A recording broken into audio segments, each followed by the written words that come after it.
But before music, there was something else that caught Bayez's attention. At this time in U.S. history, having a Mexican background presented certain problems. There was a lot of prejudice, and this angered Bayez and her family. When the Bayez family became Quakers, they were even more conscious of social problems. You see, Quakers is a religious group that focuses on three things: equal treatment for all people, always telling the truth, and pacifism. While in high school in California, Bayez found one of her first acts of protest. While in her Palo Alto High School classroom, there was an air raid drill. Of course, the instruction was to leave the school as quickly as possible. Bayez did move quickly. In fact, she didn't move at all. Bayez was disturbing the order of things, and now it was time to discover music. Bayez found music early in her life, and came in the form of a physical gift. A family friend presented her with the ukulele. Bayez quickly learned 4 chords and then stopped. Those 4 chords were all she needed to play the music of her choice, rhythm, and blues. But there was opposition from an unlikely place. Bayez's parents were all in when it came to her playing music. What they worried about was the scene that came with being a musician. They were well aware of the drug culture that had its claws in the music industry. However, her parents' fear wasn't enough to derail her dreams, especially after she met one very inspiring person. Bayez's aunt saw her music inspired her niece. When Bayez was barely a teenager, she took her to a concert by activist and singer Pete Seeger. This was all Bayez needed. She knew that was what was in her future, and she went for it. Not long after Bayez finished high school, her father got a job offer that would send the family clear across the country. In 1958, Bayez's father received an offer to teach at MIT. This meant Bayez had to leave hippy-dippy California, where she was coming into music. But there was a silver lining here. MIT is in Boston, which was at the time the center of the folk music scene. Bayez arrived, ready to dive into performing. However, she didn't have the most promising start. Once in Boston, Bayez got her first gig at a place called Club 47. Her inaugural concert was in front of just 8 people. They were her parents, sister, boyfriend, and a smattering of friends. The fee she collected for the performance was just $10. Somehow, this turned into a twice-weekly gig that paid her $25 a night. It was certainly a slow start, but she was meeting the people she needed to meet. Soon, Bayez was meeting like-minded people like Odetta and Bob Gibson. Not only were they folk singers, but they were also social activists. Gibson soon had an amazing offer for Bayez. He was performing at the first-ever Newport Folk Festival in 1959, and he wanted Bayez on stage with them. Bayez jumped at the chance. However, when it came to her actual performance, the audience spent a lot of time looking at her feet. Joan Bayez's ethereal voice stunned the audience at the Newport Folk Festival. However, it wasn't just her singing chops that garnered their attention. The crowd couldn't help but notice that Bayez wasn't wearing any shoes. This caught on, and soon people had a new nickname for her. They called her the Barefoot Madonna, but this Madonna had an attitude. Bayez certainly knew how to send a message and couldn't help but mix protests with her music. When performing at colleges, she refused to work at any venue that segregated people of color from white people. This meant that she had to do things a bit differently. Taking her show to the southern states meant that she only sang for colleges designated as black. And when it came to record labels, Bayez also had a strong opinion. In 1960, it was time for Bayez to record her first album. Columbia Records was courting her, but they had competition from a little label called Vanguard Records. Columbia, being a huge and powerful record label, was certainly the obvious choice. But Bayez went for Vanguard Records because she thought the smaller label would grant her more freedom as an artist. Now that she had signed with Vanguard, she was ready to record. Instead of heading to a recording studio, Vanguard took her to the Manhattan Towers Hotel. Bayez described the ballroom as simply a dirty carpet with 2 microphones. Strangely, Wednesday night bingo meant that they couldn't record on that particular night of the week. But that wasn't the only problem. Not only was the setting of Bayez's first album strange, but so was the time that went into it. She took only 4 days to record it. She said that they worked so fast that they only recorded some of the tracks one time. With such a short recording time, was there any chance that her first album would be a success? Vanguard called Bayez's first album Joan Bayez. One critic called it a fine account, and went on to say that some songs sounded like they were being sung for the first time. Maybe he knew something about the way Vanguard was putting this album together. On November 5th at 1960, Bayez had her first New York City gig at the 92nd Street Y. Don't worry, Bayez wasn't performing at a sweaty gym. This was a performance space that would later welcome guests like Joan Rivers and Paul McCartney. It must have been a hit because her next show took Bayez to new heights. Bayez's new show in Manhattan was a town hall, but there was one big difference. It was 1 year later, and it was completely sold out. When Bayez saw that the concert was SRO, she tried to sort out the acronym. Was it sold right out? Her manager had to correct her. It was standing room only. No matter how you sliced it, Bayez was a hit. Around the same time, people started calling Bayez the Queen of Folk. However, there was another rising star in her midst, who she later described as an urban hillbilly. Bayez went to Jurid Folk City to hear this young man who would later morph into the famous Bob Dylan. Dylan's moving performance utterly entranced Bayez. The problem was that her boyfriend, who she called very, very jealous, was standing right beside her. Bayez was sure her boyfriend could tell something had sparked between her and Dylan. And then the worst thing happened.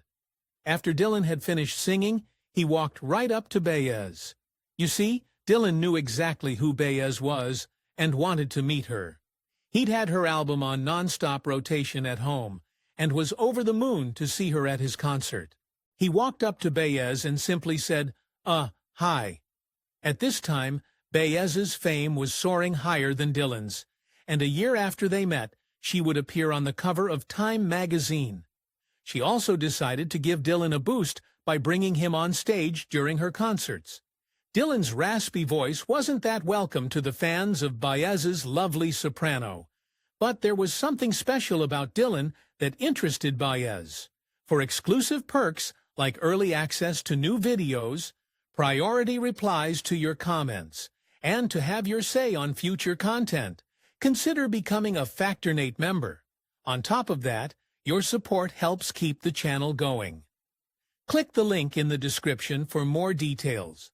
What Bayez saw in Dylan was his ability to write music that made songs of protest sound modern. It changed the way she looked at folk music and moved her career forward in different ways. But this wasn't simply two musicians respecting the heck out of each other.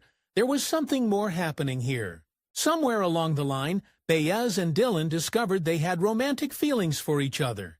These two peas in a pod both remained very secretive about exactly when this happened. Bayez says she didn't know what year it was, and Dylan is vague as well. What we do know is how and when it ended.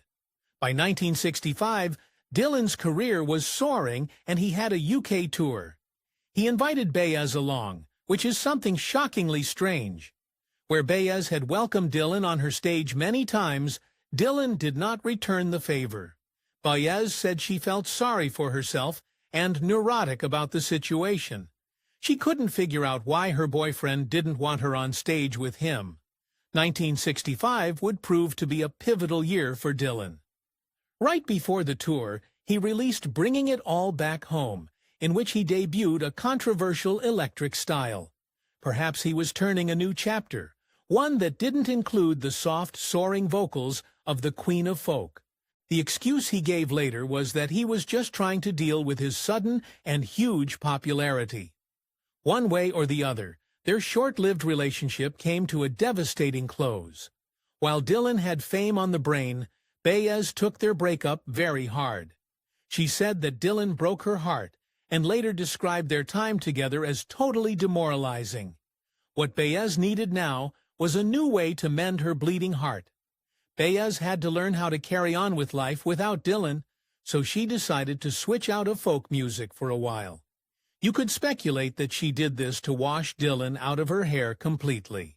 Whatever the reason, Bayez turned to classical music and made 3 albums with classical composer Peter Schiaculli.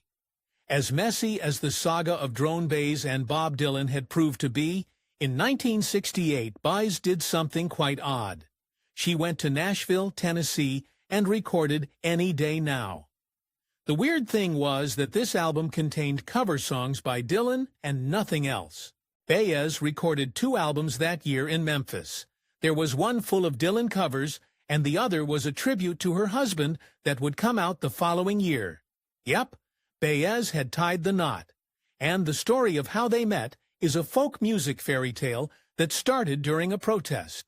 In 1967, Bayez and her mother ended up in prison after a protest where they blocked the doors of the Armed Forces Induction Center in Oakland, California. Even though the guards kept the male and female protesters separate, Bayez managed to meet activist and writer David Harris. The two got close in prison, and when released they carried on with their relationship. Instead of finding a cute house or apartment together, Bayez moved into Harris's commune. This was a place in the hills near Santa Clara County, and its sole purpose was to help young people avoid going to fight in Vietnam. While it doesn't sound like the most romantic place on earth, it did lead to marriage. After the wedding, Bayez and Harris headed for the hills, where they set up another commune and lived off the land. Sadly, their idealistic life came to a sudden and grinding halt. The U.S. military wanted Harris to sign up for service in Vietnam. The issue Bayez and Harris had been fighting for had barged right through their front door. Of course, Harris was not about to sign up for Vietnam, so officers took him off to prison. Bayez continued to perform, and eventually ended up on stage at the infamous Woodstock Music Festival. Those who emerged from their tents early enough to catch her morning performance might have noticed something different about Bayez. While Bayez was missing her imprisoned husband, as she was also carrying his baby. On December 2, 1969, Bayez gave birth without her husband in attendance. She named her baby boy Gabriel. But though Harris finally got out of prison on March 15, 1971, the new parents still didn't get there happily ever after. Just 3 months after Harris left prison, the relationship fell apart. Bayez and Harris separated and shared custody of their child. Later, Bayez offered an explanation for the separation and subsequent divorce. She said that she was made to live alone. Bayez left her marriage and walked directly into the line of fire.